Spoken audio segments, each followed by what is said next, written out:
کس دا وغواړي چې د نبی علیه الصلاۃ والسلام خط دې ماته راشي او په هغې باندې د نبی علیه السلام مهر لګېدلی او هغه زه کلاو کړم او هغې کې ماته څه خبرې لیکلي او هغه زه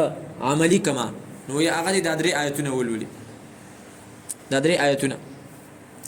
چې دې کې الله تعالی پیغمبر ته فرمایلی دی چې ته خلکو ته دا خبره وکړه. قل پیغمبره تعالو راشئ تاسو راوچت شئ تاسو تعالو اصل کې تعالی یا تعالی ویل کېږي د اوچت زینه لاندې چې کوم کس دی لاندې نو هغه ته وایي چې لکه راچوت شه. نو اشاره ده پکې دې خبرې طرف ته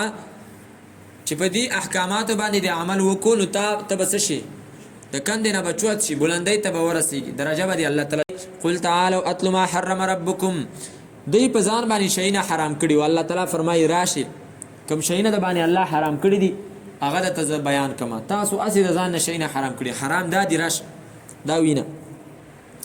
او دا آیاتونه چې دینو مخکې پیر صاحب خو به بار بار دا خبره زمانه اوریدلی ځکه دا ما سره چې کوم دینو اکثر دی ختمونو لذي نو دی آیات په باره کې عبد الله بن عباس سے فرمای چې دا هغه آیاتونه دي چې دا نه منسوخ کی د قیامت پورې دا داسې حکمونه دي چې دا یولس خبرې په دې درو آیاتونو کې الله تعالی ذکر کوي څه د کولو دي څه د نه کولو دي. نو موبایل نمبر کې څو نمبر یي څو انسي 11 دا 11 چې کوم دی نو عملي صحیح ده ستا د موبایل نمبر به بیا نو کار وکړي که نه بیا د کنیکشن کار نه کوي. او نبی صلی الله علیه وسلم د دې آیتونو په باره کې د صحابه کرامو نه بیعت اخیستو چې په تاسو کې څوک دی چې هغه زما سره په دې خبرو بیعت وکړي چې زه به دا کارونه چې نو کم د کولو دي هغه به کوم کم د نه کولو دي هغه به نه کوم. او علماء کرام ذکر کوي چې یو کس دا وغواړي چې د نبی علیه الصلاۃ والسلام خط دې ماته راشي او په هغې باندې د نبی علیه السلام مهر لګېدلی او هغه زه کلاو کړم او هغې کې ماته څه خبرې لیکلي او هغه زه عملي کړم نو هغه دې دا درې آیتونه ولولي. دا درې آیتونه چې دې کې الله تعالی پیغمبر ته فرمایلی دی چې ته خلکو ته دا خبره وکړه. قل پیغمبره تعالو راشئ تاسو راوچت شئ تاسو تعالو اصل کې تعالی یا تعالی ویل کېږي د اوچت زینه لاندې چې کوم کس دی لاندې نو هغه ته وایي چې لکه راچوت شه. نو اشاره ده پکې دې خبرې طرف ته چې په دې احکاماتو باندې د عمل وکړو نو ته به څه شي د کندې نه به چوت شي بلندۍ ته به ورسېږي درجه به دې الله تعالی چوته کړي. تعالو بیا په هر څه کې چې کوم دی نو استعمالیږي هلته چې کوم دی نو کس دی زه ته وکړم یا محمدو تعال دا هم صحیح ده زه لاندې م هغه چوت دی بیا هم صحیح ده و بیا خو عام استعمال شو اصل معنا د دې کې چې کوم دی نو علو ده علو پېژنې که نه بلندۍ ته ویل کېږي علوا کبیره العلی العظیم. راشئ ای خلکو راوچت شئ د دې جاهلیت نه اتلو ما حرم ربکم چې زه ولولم په تاسو باندې هغه حکمونه چې د هغې مخالفت حرام کړی دی په تاسو باندې رب ستاسو. دا اوږده معنا مې ولې وکړه په دې کې چې کوم دی نو خبره بیا غلطیږي د دې وجې نه حرم ربکم که داسې ویو چې الله تعالی په تاسو باندې حرام کړي دي نو الله تشرکو دا چې تاسو به شرک نه کوئ نو شرک نه کول حرام کړي که شرک کول حرام کړي نو مطلب دا دی چې هغه حکمونه د باندې ولولم چې د هغې مخالفت او خلاف ورزي الله تعالی څه کړې ده حرام کړې ده. نو اوس دغه الله تشرکو خلاف ورزي هم حرامه ده چې ته شرک وکړې الله شرک مه کوه ته شرک وکړې خلاف ورزي سره حرامه دا چې تاسو به یې صداران نه جوړوئ د الله تعالی سره شیان څه شی ځکه اول هغه غټه ګناه چې دی نو هغه شرک دی ځکه الله تعالی ذکر کوي. دویم د مور او پلار سره چې کوم دی نو ښېګړه ده ځکه د مور او پلار نافرمانی دا لویه ګناه ده. وبالوالدین احسانا او د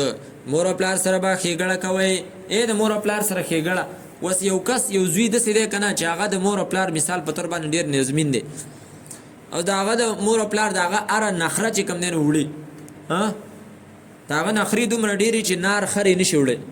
خو مور او پلار یې غریبانان چې کوم دی نو هغه څه کوي د نخرې برداشت کوي. اوس دا زوی دی دا نه وایي چې لکه زه د مور او پلار تابعدار یم ته د مور او پلار تابعدار نه یې خو مور او پلار ستاسو دغه کوي ستاسو ګزاره کوي ته به د مور او پلار تابعدار اله شي چې ته د هغو هره خبره چې دی نو ومنې تا د مور او پلار چې کوم دی نو نظمیني سهار مانځه ته یې نه راپاسئ او ستا د خیر زه د مور او پلار خبره منم مور او پلار خبره ته نه منې ته نمبر 1 چې کوم دی نو مور او پلار مخالف صحیح ده. وبالوالدین احسانا وستا مور او پلار خپه دي باندې خپه دي چې لکه دا لک مونږ نه کوي او که سره ته وایي نو بیا دې شونډک بوټ کړی شونډک دې وران کړی نو بیا هغې چې دی نو خپی نو هلته ستا چې کوم دی نو دا شونډک ورانېدل د غوا په شانته دا نه برداشت کوي نو ځکه تا چې دی نو مانځه ته نه پاسې نو ته دا مه وه چې زه مور او پلار خو مانه ښه خوشحاله دي خوشحاله نه دي ته خپل طبیعت کې خوشحاله به هله وې چې تا د خپل طبیعت خلاف د هغو خبره منلې وبالوالدین احسانا او د مور او پلار سره به ښېګړه کوئ ولا تقتلوا او نه به وژنئ تاسو اولادکم بچې خپل من املاق من املاق د لوږې نه مخکې به دا اولاد به وجل نو دا به په مختلفو طریقو سره به وجل کله به حلالول یاره دا چې غټ شي دا به څه خوري کله به چې کوم دی نو هغه ډوبول په اوبو کې او کله به داسې چل کوو چې هغې به ژوندي ښخول او دغه رنګې د اولاد د وجل دا هم دي چې هغه د دیني تعلیماتو نه محرومه کړی شي هغه دې مړ کو هغه که ژوندی دی او من کان میتا فاحیناه هغه ژوندی دی خو هغه چې دی نو هغه مړ دی ځکه زړه مړ شو کنه د دې وجه نه دیني تعلیماتو نه محرومه ساتل دا هم چې نو د اولاد مرګ دی او دغه رنګې په مرګ کې دا هم راځي چې د منصوبه بندي چې کومه کوي خلک چې په رحم د زنانه کې کم ماشوم دی نو د هغه پستنو والو په ذریعه سره هغه څه کوي وجني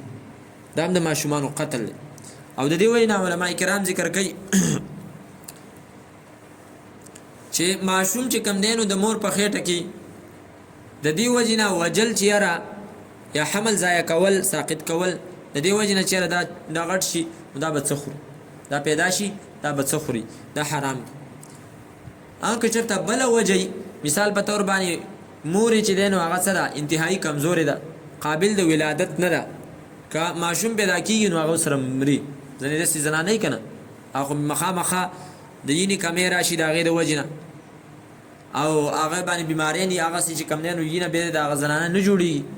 نو دې وجې نه که ته حمل ضایع کوې نو بیا ضایع کولی شي خو یوه خبر یو شرط پکې دی هغه راته وروسته وایم دغه رنګې یا یو ماشوم داسې دی چې د هغه بل ماشوم چې دی نو اوس د مور بل ماشوم په تن کېږي په خېټه کېږي نو د دې ماشوم شوده بندېږي خرابېږي د ده صحت ته نقصان رسېږي نو بیا هغه چې دی نو ته ضایع کې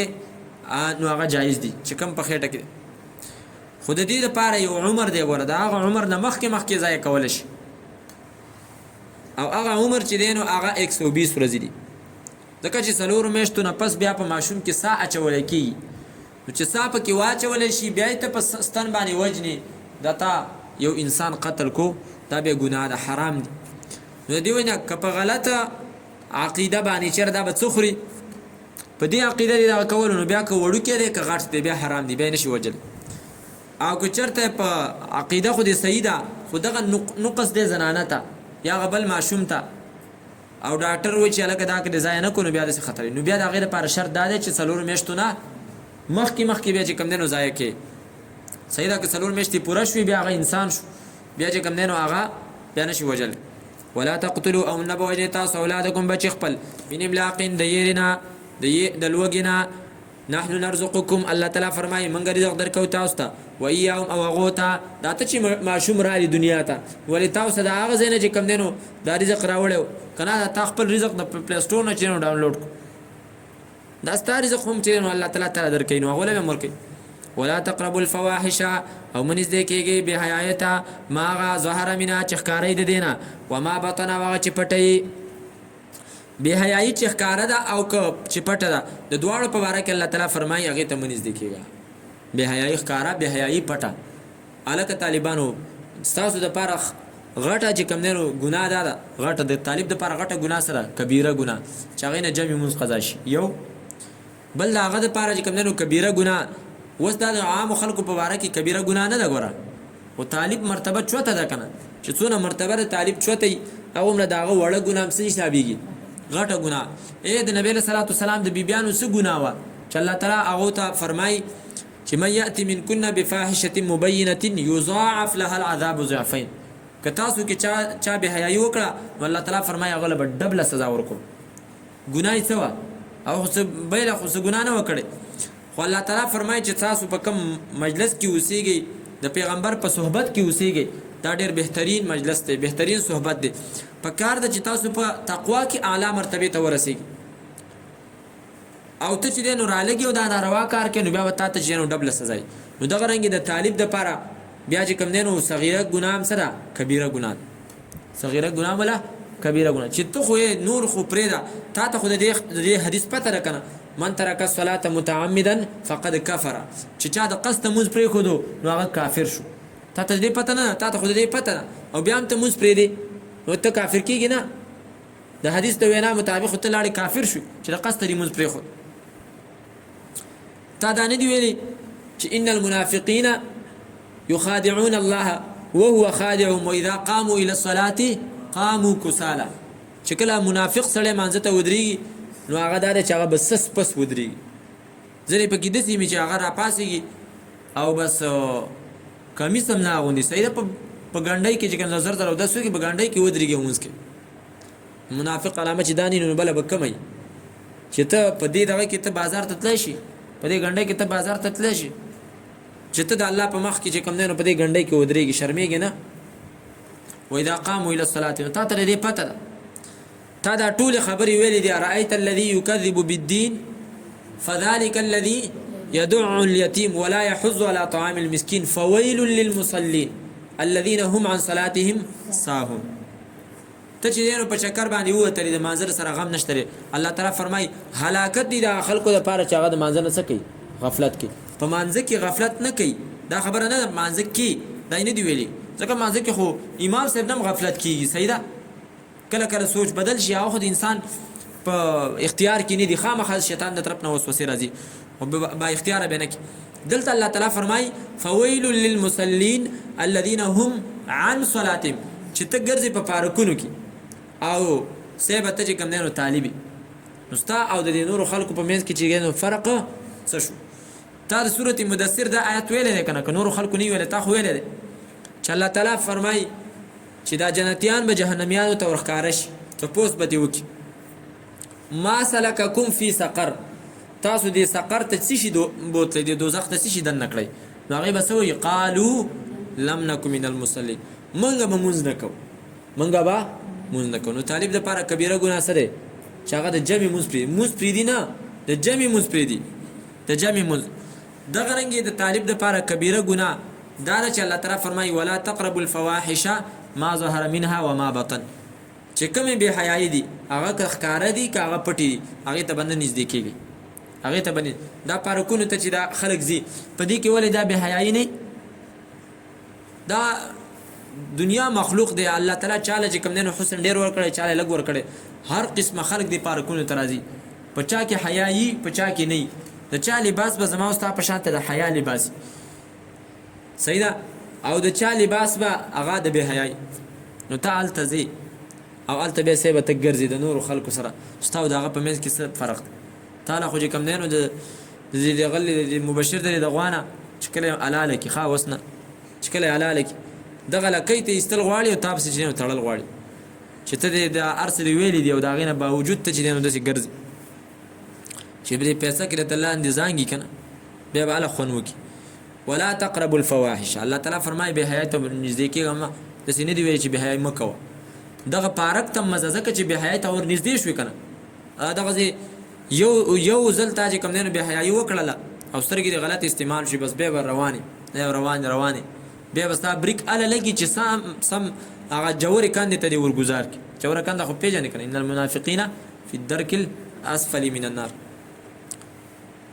ثم رددناه اسفل سافلين الا الذين امنوا وعملوا الصالحات عمل صالح باندې بزان ټینګ وساتینو اله اسفل سافلين نه چنس شي بچ نو دا وسنه تاسو عزم وکي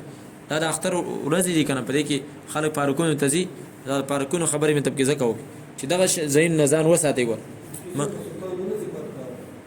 نه بزي بدا به ان شاء الله موټر سایکل باندې به منګو شرط بل زیته چکر لبوي صحیح د حیا او د پردې زیته به چکر لاړ شو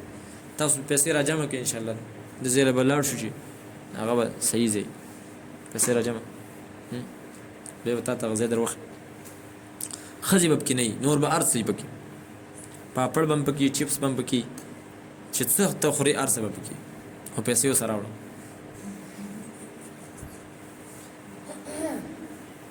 نو الله تعالی فرمایي ولا تقربوا الفواحش ما ظهر منها وما بطن. داسې نه چې تاسو وایئ چې هلکه دا اوس داسې نه دي لیدلي او دا هر څه ما لیدلي نواب شریف پارک مې لیدلی دی او دغه شکرپړیا مې لیدلی دی دې خوا چې غره ته دغه ته چې خیږي بره دامنې کوم مې لیدلی ده فیصل مسجد مې لیدلی دی ایوب پارک مې لیدلی دی چوړیاګرې مې ټولې لیدلي دي علامه اقبال تصویر مې لیدلی پارک مې لیدلی دی دا ټول مې لیدلي دي خو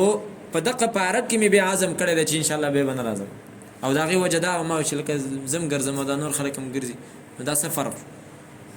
فیصل مسجد ته تلي او هلته چې کوم دی نو زنانه وي او کسان راسه وو هغې ته به یې کتلې نو هلته ما وه چې دا اوس څه دي فیصل مسجد خو هم څه جومات نه دی الله هم دې معاف کړي هغه خو پته نه لګي څه شی دی جوړ شوی دی ټولې زنانه یي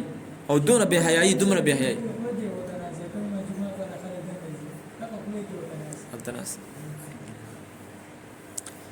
دا ماډرن اسلام دی ماډرن نوی جدید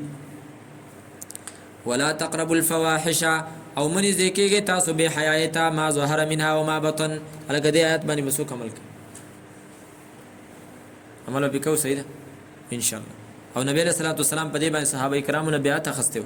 او بیا دا فرمایلی چې په عمل وکړو الله به هغه چې کوم دینو بدله په آخرت کې ورکوي چا په عمل ونه کو دنیا کې ول الله تعالی سزا ورکړه نو دا د هغې په ځای شوله او که په دنیا کې ولا سزا ورنکړه نو بیا هغه پوه شه او الله تعالی پوه شه په آخرت کې چا درته ویلې پارک ته ځو تاسو وایو چې هلکه موږ الله استاد صدا الله اوس کړی دی چې ولا تقربوا الفواحش ما ظهر منها وما بطن صحیح شو دا الله تعالی فرمایي وذروا ظاهر الاسم وباطنه ښکاره ګناه پرېږدئ او پټه ګناه پرېږدئ زمونږ استاد محترم شیخ عبدالشکور صاحب حفظه الله الله دې ژوندی لري مشکات شریف مې ته ویلو هغه او درس مې ورته کړی 3 کاله هغه فرمایل چې موږ ملګري ویل چې ځو چکر ما چې زه چکر ته نه ځم چې نه ځو چکر ته لاړو نو ویل چکر ته چې کله موږ لاړو ځنګل غونډه کې هلته لاړو خو زنانه مې بس ویل هلته خواته جومات ویل کسانو ته ما ویل چې تاسو لاړ شئ او زه دې جومات کې ناست ویل هغو ډېر وس وکړو چې شیخ صاحب راځه دلته زنانه دي او خوا به یې نشته دی ما ورته ویل چې نه بس زما زړه مات شو ویل هغه 3 ګنټې په جومات کې تېرې کړې ښه ذکر اذکار ښه عبادت نفلونه تلاوت هر څه پکې وشو نو خدا دا چې سړی کم د تقوا هغه یو لیول جوړ شوی دی په رمضان کې که نه شیطان دغه تقوا دا لیول زمونږ خرابوي په دغه پارکونو کې خرابوي په دغه حرامیتوبونو باندې ولا تقتلوا النفس التي بل واوره څلورم حکم څلورم نهي ولا تقتلوا اموجل تاسو النفس التي نفسها حرم الله چې حرام کړی د الله تعالی وجل داغي الا بالحق مگر په حق باندې کم کس داغي وجل الله حرام کړی هغه بنه وجني مگر په حق باندې وجل شي الکه اوس د حق وجل دا نه دي چې لکه ته چا د مرینه ونی ولي نو ته پسې تمانچه راواله ډز ویوله دا په حق وجل نه دي دا ناروا قتل دا د قصد قتل دی چې دې په مقابل کې به ته قصاص کېږي که چېرته شرعي حکم او شرعي قانوني او دام نه دی چې لکه تا ته چا کنځله وکړه نو ته تمانچه وله په سر باندې کېنه او ډز تې وله دا په ناحقه قتل که چا ته یو 2 څپېړې مو والي نو هم د هغې دا دغه نه دی چې ته وله او ته مړ کړه او ته چېره زه یې ووالومه ته له چا ګریوان ته لاس واچول خو خبره داره چې ځوانانو کار دا چې هغې صبر وکړي ولمن صبر وغفره ان ذلک لمن عزم الامور دا ځوانانو کار دی خو که بیا هم ته چې کوم دی نو د هغه د سزا د هغه د زیاتي مطابق چې کوم دی نو هغه له دغه ورکوې که نه نو الله تعالی فرمایي فمن اعتدى علیکم چا چې په تاسو باندې زیاتی وکړو فاعتدوا علیه نو هغه له سزا د زیاتي ورکوي بمثل ما اعتدى علیکم څومره زیاتی چې په تا باندې کړی دا ناروا کار دی تا د مخکې نه چې کوم دی نو تماچه ځان سره ساتلې ده ته خو چې کوم دی نو دې دپاره ناست دی د جنګ ورلنوړي دې دپاره ناست دی چې هلکه زه اوس څوک راته میلاو شي او زه ولم ولا تقتلوا النفس التي اوس په حقه وجل کوم دي نو هغه بار بار تاسو ویلي یو زناکار وجل چې هغه د حکومت کار دی چې کله شادي شودی دویم هغه قاتل وجل چې کوم قاتل څه کړی دی بلې وجلی دی د قصد نو دا بیا وجلی شي او دریم چې کوم دی نو هغه څه شی دی مرتد وجل دی چې هغه د حکومت کار دی. ذلکم وصاکم به لعلکم تعقلون. دا خبره چې دا خبرې چې دي تاسو ته وصیت کوي الله تعالی په دې سره. اوهو الله وصیت کوي. وصیت خو چې څوک مړ کېږي هغه کوي. نه الله تعالی فرمایي ته چې کله مړ کېږي نو په وصیت کې هغه خبرې کوي چې ستا خوښي ستا د اولاد دپاره رسي د فایدې او ته د هغو دپاره خوښې. نو الله تعالی فرمایي داسې ګمان وکړه په دې خبرو باندې لکه چې دا وصیت دی او چې مړ کېدي نو بچو ته دا وصیت وکړه. دا مضبوط حکم مخکې موږ هم ذکر کړی و که نه یوصیکم الله د میراث مسلې الله تعالی فرمایي دا د وصیت دی زما یوصیکم الله. بلا خبره ولا تقربوا مال اليتيم یوم نږدې کېږئ تاسو مال د یتیم ته الا مگر بالتي په هغې طریقې سره هي احسنو چې هغه ښایسته ده. ښایسته طریقه د هغې څه ده؟ هي حفظ اصوله و تثمیر فروعه چې د هغه کمې پیسې دي او ته د هغه نګرانې نو د هغې 2 لکه روپۍ دي هغه 2 لکه روپۍ چې کوم دی نو په کاروبار کې ولګوه او چې کومه منافع حاصلېږي نو هغه منافع په هغه باندې لګوه خرج کوې نو هغه اصل پیسې به محفوظ شي او د هغې چې کومه ګټه ده نو هغه به هم څه شي روانه شي وبچلېږي. نو داسې وله وکړه داسې نه چې هلکه په ښې طریقې سره بسم الله ورته وویوه او د سمیع الله چې کوم مال دی نو هغه ټول چې څه کړه ویې هي احسنو چې هغه ښایسته ده حتی ته خو یتیم نه کړه حتی یبلغ شده. اوس خو په هغه هم روژه فټ ده هغه هم یتیم نه دی ځکه حدیث کې راځي لا یتم بعد البلوغ د بلوغت نه پس چې کوم دی نو یتیموالی نشته دی. یتیم هغې نه پس دغه وی نو احمدشاه حاجي صاحب اوس هم کله کله وایي زه یتیم یم پلار مې مړ دی حتی یبلغ شده تر دې پورې چې ورسېږي هغه ځوانۍ د عمر ته بیا وله چې دی نو مال حواله کړه. واوفوا الکیل والمیزان او تاسو پوره کوئ پیمانه والمیزان او تول بالقسط په انصاف سره. پیمانه او تول پخوا به په دې باندې چې کوم دی نو تول خو اوس هم دی خو پیمانه هم اوس شته دی لکه د لیټر چې کوم حساب دی پټرول وغیره دا پیمانه ده که نه لیټر نه باقاعده پیمانه ده. نو الله تعالی فرمایي دې کې تاسو کمی مه کوئ. ویل للمطففین ناپ تول میں کمی کرنے والوں کے لیے ہلاکت. صحیح شو چې چا نه څه شی اخلي نو بیا ترې زیات اخلي او چې څه شی وله ورکوي او پرې خرڅوي نو بیا یې کم دغه کوي. تاسو سړي قصه اورېدلې وه که نه ځان له چې کومه طریقه جوړه کړې وه یو سړی چې کوم دی نو هغه طریقه جوړه کړې وه یو شاګرد دی 2 زامن یو نه 2 کاڼي وو او یو چې کوم دی نو یو باندې به تلل کول د بل دپاره نو هغه چې کوم دی نو د بل نه به څه شی اخستو نو بیا به هغه درون کاڼی و هغې دپاره مقرر کړی و چې څه شی به خرڅو د هغې دپاره سپک کاڼی مقرر کړی و چې کله به دغه څوک به رالی نو غږ به وکړو هغه کاڼی راوړه نو هغه به ویل کم کاڼی دی سبحان الله چې کوم اخیستلو والا و که نه درون نو سبحان الله ته اوس کاڼی نه پېژنې خلکو ته به پته نه لګېده که او چې کله به د خرڅولو والا دی ویل الحمدلله ته اوس که داسې زوی را کړی دی خدای بس شکر به پرې وباسم واوفوا الکیل الله تعالی فرمایي داسې مه کوئ. په ناپ تول کې کمی دې ته ویل کېږي چې تا له چا پیسې درکړي او هغه پیسو په بدل کې چې کوم دی نو ته بیا هغه له چې دی نو شلېدلي نوټونه ورکې یا یې د یو شی واخیستو پیسې بقایا پاتې یې ته له شلېدلي نوټونه ورکې او هغه چلیږي نه. دا هم چې دی نو باقاعده اسلام آباد کې پټرول واچول او چې رالو پیسې راکړې بس جلتي وه روژه ماتي ټیم چې رالو خیر مې وکړو په هغې کې 12 ګنان هغې نه د دواړو نه غوږونه کټو دواړه نه چلېدل او کور کې ماشوم له ورکړم ووایه ځکه چېرته منظور پرې رحم وکړي منظور ورته وویل چې بچی دا نه چلېږي ما که چېرته دا چلولی شي خو ما ماشوم مې پاسې من کو ما ویل چغلی و په هغه باندې مې دغه نه کول بیا مې نه چلول خو هغه وړی و ویل ته لږه واوفوا الکیل والمیزان بالقسط. څومره چې کوم دی نو ناپ تول کې اوس کمی کېږي. الله تعالی فرمایي واوفوا الکیل والمیزان او پوره کې تاسو پیمانه والمیزان او تول بالقسط په انصاف باندې وزنو بالقسطاس المستقیم تاسو چې کوم شی تلی نو په هغه نیغه ډنډۍ باندې تلی. لا نکلف نفسا الا وسعها موږ ذمهوار نه جوړو هیڅ یو نفس مگر په اندازه د طاقت د هغې الا وسعها مگر په اندازه د طاقت د هغې. مطلب دا چې دا کارونه ټول ستاسو په اختیار کې دي. ناپ تول کې اوس نن سبا په غوښه کې څنګه ناپ تول کې څنګه کمی کوي عجیبه دغه دی چې کومه غوښه ده دا به چې کوم دی نو تاله په دې دغه باندې درکوي چې ګوره دا د غوا غوښه ده او سیمه په کور کې به حلاله کړي نو راوړي به یې په هغې کې به چې کوم دی نو میښه وي چاته پته لګي چې لکه دا د غوا غوښه ده د میخې څه پته نه لګي او که چاته پته لګي نو هغه به چې لکه چا مهارتي مثال په توګه زما په شان ته یو کس دی روزانه چې غوښه راوړي ما ته خو پته نه لګي چې دا اوس غوا ده که دا د میخې داسې خو ما ته پته نه لګي دغه رنګې تا ته دغه رنګې دغه کوي اوبه وله ورکوي د دې لپاره چې دا په تول کې چې نو درانه راوخلي دغه رنګې داسې چل به کوي چې هغه به دلته بیا چې کوم دی نو ستا په مخ کې نه حلالوي اوس هلته بیا حلالوي دلته بیا لیکلي تازه صحیح ګوشت او حلالوي بیا په کور کې نو پته نه لګي چې رنځوره به یي هغې باندې به کومه بیماري لګېدلي خواره څه شی دی بس هغه شی زړه ده د دې په باره کې دلته یو تاسو ته زه یو قصابي درښیم چې هغه ښه سړی دی د حاجي صاحب په شکل باندې دی مخامخ چې په دې دغه کې وځي که نه د ګیا ټال څه چې کوم دی نو هغه سپینګیری سړی دی خو هغه چې دی نو د 800 روپو په ځای باندې هغه 900 روپۍ باندې دغه خرڅوي غوښه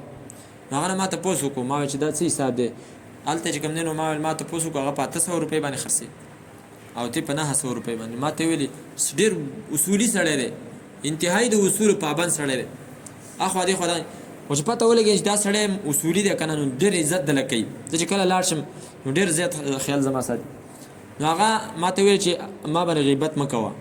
ما ګوره خبره دا ده چې ته په غیبت باندې ځان پوه کړه غیبت دې ته ویل کېږي چې ته د چا کم قصابي نوم ما ته والي او ته وایې چې لکه دا قصابي داسې داسې چل کوي دا غیبت شو دا غیبت نه دی چې لکه ته ما ته وایې چې لکه قصابیان داسې داسې چل کوي ویل صحیح دی ویل اصل کې خبره دا ده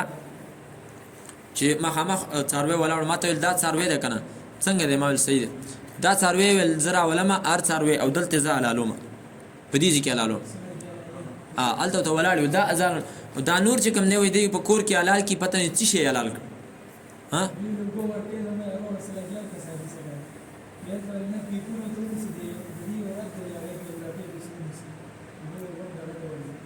بس درنه شي په دغه طریقې باندې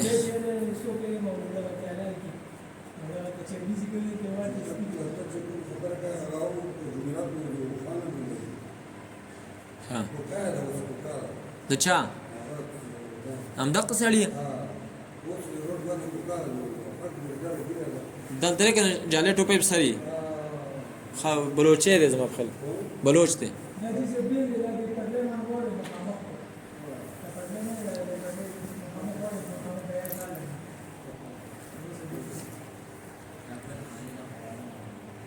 صرف دغه واړه نن ډېر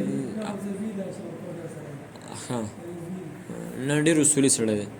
ما نن د بل ځای نه راوړه خو به ما چې 100 روپۍ نه 200 مې ډېرې ورکړې وې خو داسې غوښه مې نه وې راوړې مجبوري وه واوفوا الكيل والميزان بالقسط لا نكلف نفسا الا وسعها ذمہوار نه جوړو موږ هیڅ یو نفس مگر په اندازه د طاقت دغه باندې که څوک وایي چې هلکه دا زموږ د وس نه بار دي نو وس نه بار نه دي قصابین دغه وایي چې هلکه زموږ ته پیسې نه بچت کېږي هلکه پیسې نه بچت کېږي نو ته دوکه کې دې مال کې ورې څه هغه سړي ما ته وویلې چې دومره دغه راځي او ما ته پیسې نه بچت کېږي خو بیا ورته ما ویلې چې دې کې به الله برکت واچوي ما ته ویل چې دقه یوه وجه ده بس نور څه نشته دقه برکت دی بس دقې ته مې تمه ده نو لږه ګټه که نه لازمي خو نه ته ډېره وګټې واذا قلتم او کله چې تاسو خبره کوئ فاعدلو نو تاسو رښتیا وایئ عدل په خبرو کې هغه صدق دی واذا قلتم او کله چې تاسو خبره کوئ فاعدلو نو تاسو څه کوئ رښتیا وایئ دروغ مه وایئ بس دا خبره چې چا خپله کړه چې زه به دروغ نه وایم نو د هغه به ډېر چې نو کارونه برابر شي صحابي واقعه ذکر ده که نه چې هغه وایي چې زه مختلف کارونه کومه دا هم کومه دا ګناه هم کومه دروغ هم وایم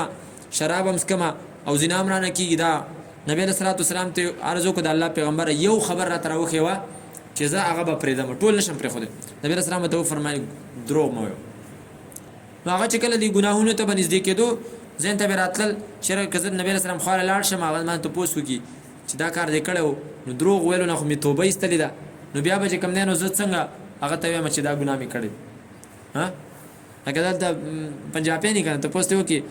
جی روزہ ہے یار میں جھوٹ نہیں بولتا ہوں میرا روزہ نہیں ہے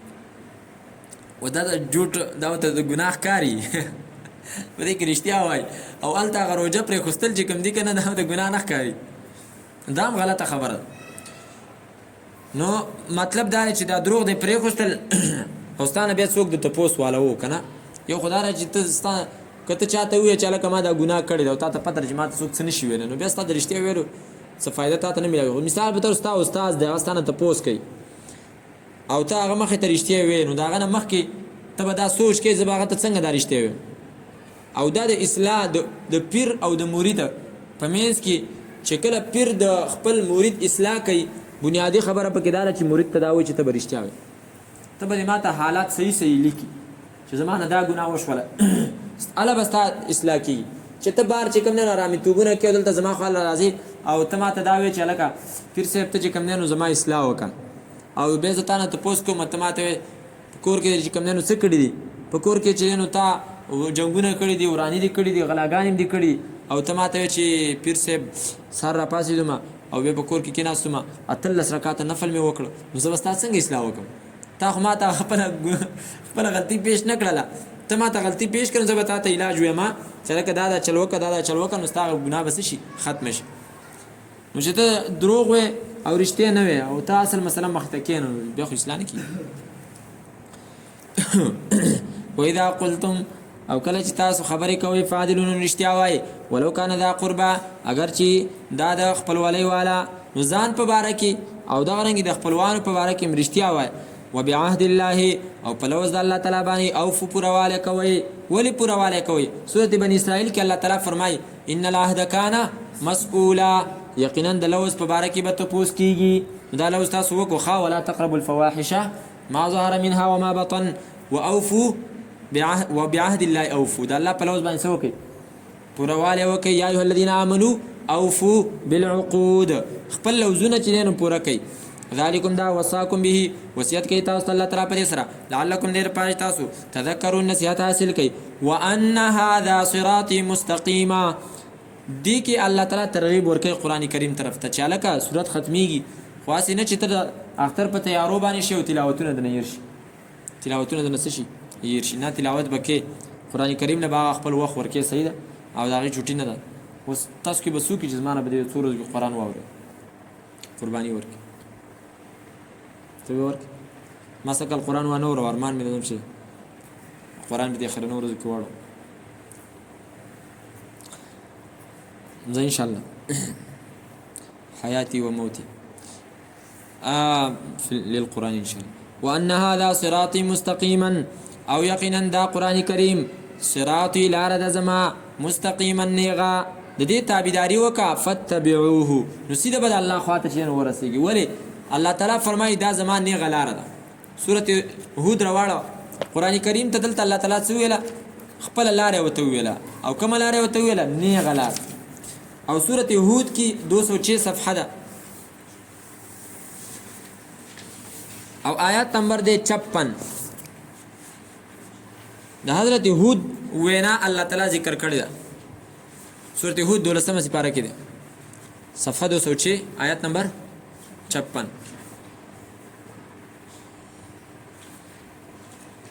إني توكلت على الله ربي وربكم ما من دابة إلا هو آخذ بناصيتها إن ربي على صراط مستقيم. إن ربي يقينا رب زما على صراط مستقيم، پنی غلار باندې دے زما رب پس دے، پنی غلار باندې دے او نی غلار سی شه دے قرآن کریم دے التمو یې کنه. وان هذا صراط مستقيما فاتبعوه، دې تابعداریو چې بده نی غلار باندې روان شي نو رسیږي بده چا خواته. وان هذا صراطي مستقيما او ان ربي على صراط مستقيم، دواړه یو ځکه نو قرآن کریم نی غلار ده او الله تعالی په نی غلار ده. نو فتبعوه، تابعداري د قرآن کریم وکا چې په دې نی غلار روان شي نو رسیږي بده الله تعالی ستا دربار ته جنت. ولا تتبعوا السبل، او تاسو تابعداري مکوئ د مختلفو لارو، فتفرق بكم، نو ګډوډ بکی تاسو لره عن سبیل د لارې د الله تعالی نه. د الله د لارې نه بیا چې نو ګډوډ کی هغه لارې چې کوم دینو هغه د بدعات لارې دي، هغه د خواهشات لارې دي، د يهودیت او د نصرانیت لار ده چې په هغه باندې تر روان شینو د الله د لارې نه بدی واړي، قرآن نه بدی واړي. ذالکم وصاکم به، دا خبرې چې دي تاسو ته وایم وصیت کوي تاسو ته الله تعالی به په دې سره لعلکم دیر پای تاسو تتقون، ځان بچ کې د مخالفت د الله تعالی نه. ثم آتینا، بیا پس دا هم واوره دلته دا ثم چې د پاره تراخی نه دی ښه چې الله تعالی نبی رسول الله راولېږو بیا وروسته حضرت موسی علیه السلام له کتاب ورکړو نه دې ته ویل کېږي تعقیب ذکري چې یو شی چې کوم دی نو صرف په ذکر کولو کې وروستو ذکر کول باقي هغې مرتبه سره مخکې تېره شوې ده او شیخ غلام الله خان صاحب به فرمایل ما د خپل استاد محترم نه اورېدلی دي هغه خو مې نه اورېد دا خو زموږ نه مخکې تېر شوی او 1983 کې هغه وفات شوی زموږ استاد محترم شیخ غلام حبیب صاحب چې د هغه خصوصي شاګرد شیخ غلام حبیب صاحب رحمه الله هغه هم چې نن وفات شوی هغه فرمایي چې زموږ استاد محترم به فرمایي ثم اتینا پھر یہ بھی سن لو بیا دا هم واوره دا هم واوره دا نه چې موسی علیه السلام نم کتاب اوس ورکو نه یہ بھی سن لو ثم اتینا بیا دا هم واوره چې ورکړی دی موږ موسی علیه السلام ته کتاب تماما مفعول له دی د پاره د پوره کولو د نعمت علی الذي په هغه کس باندې احسنه چې هغه نیکي کړې وه او هغه څوک و حضرت موسی وتفصیلا لکل شیء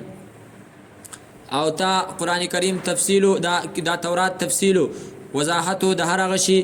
د هر یو شي دپاره چې هغه د دین په دین کې چې کوم دی نو هغې ته ضرورت و یعنې لکل ما یحتاجون الیه فی دینهم چې هغو په خپل دین کې کوم څه ته محتاج و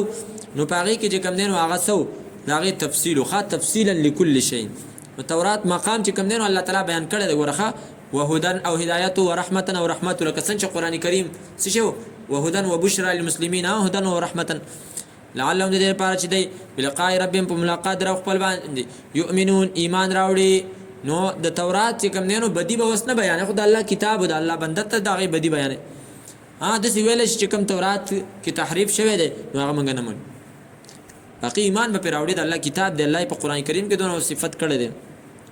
وهذا کتاب انزلناه مبارک فاتبعوه واتقوا لعلکم ترحمون د دې وجې نه نبي رسول الله به فرمایل چې تاسو زما داسې صفت مه کوئ لا تفضلوني علی یونس ابن متى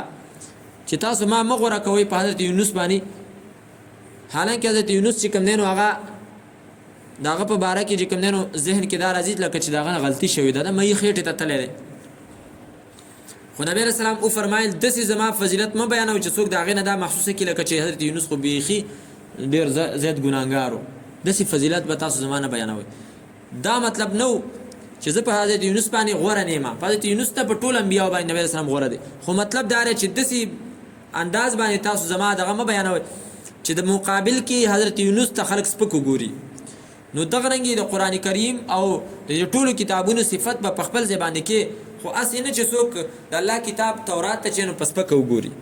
د هغه خپل مقام و خپل منزل او قرآن کریم خپل مقام و مرتبه ده ټیک ته هغه د قرآن کریم په مقابله کې چې کوم دی نو قرآن کریم مقام ته نشي رسېدی خو خپله خو الله یې صفت کړی دی چې هدایت و رحمت دغه مقام به ولمني وهذا کتاب انزلناه ترغیب قرآن کریم طرف ته خالق اصله پرې نه دی ور ځان باندې دا خبره لازمه که چې زه به په نیمه سپاره به روزانه ویم نیمه سپاره نو اله بیا سره قرآن سره تعلق برابري که نه نو بیا به ګوره زړه ورو ورو چې کوم نه زنګ کېږي او بیا موږ له ډېر شرم په هغه وخت کې راشي چې یو امي سړی موږ ته ووایي چې مولوي صاحب ما دونه قرآنونه ختم کړو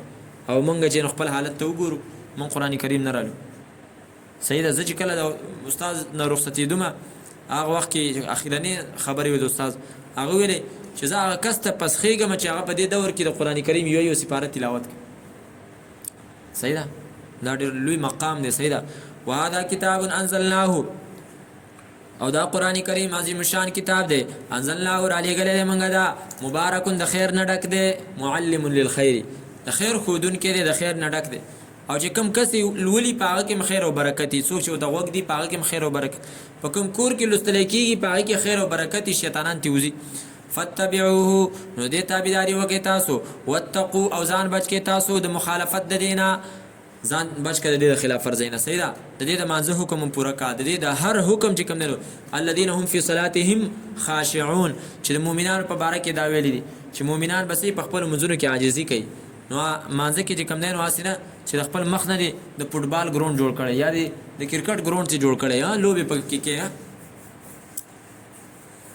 نو دا خو د فوټبال ګراونډ نه دی چې ته به دې کې لوبې کوې لکه دا خو ګیره